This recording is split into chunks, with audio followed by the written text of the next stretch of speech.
Hello everybody and welcome to the Derek Ruby Show.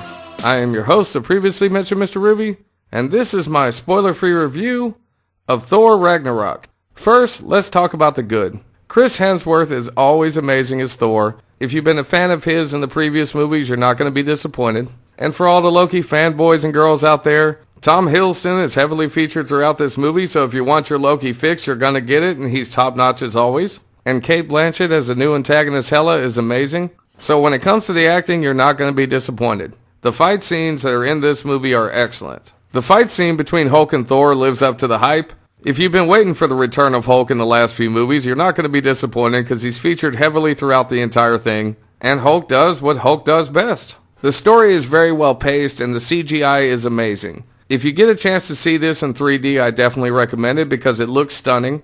There's a lot of humor in this movie, and the times when the humor hits, it hits. Overall, this movie ties up some loose ends from some of the previous films, but it stands alone on its own very well. And you also get a little appearance of Dr. Stephen Strange in the movie, and you'd be surprised what his role is, as small as it might be. Now let's move on to the negatives. There's not a lot of negative stuff here, but there's a lot of people that say this is the best Marvel movie ever made. I think the word overhype would be an understatement here because this is not the best Marvel movie that's ever been made. Earlier, when I said the humor hits, it really hits. That's true, but there's some stuff that's well overplayed.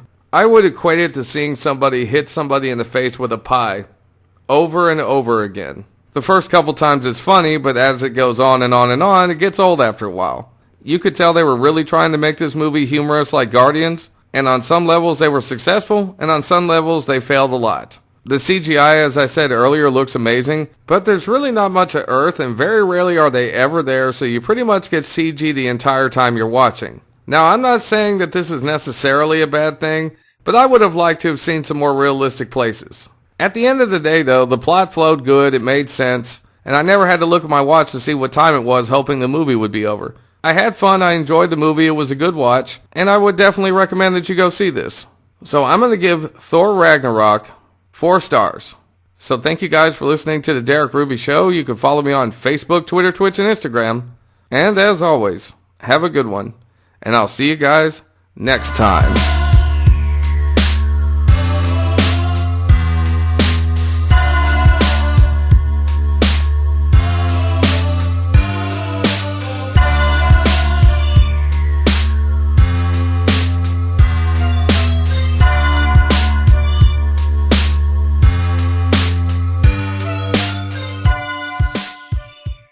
I would equate it to seeing somebody hit somebody in the face with a pie over and over again. The first couple times it's funny, but as it goes on and on and on, it gets old after a while.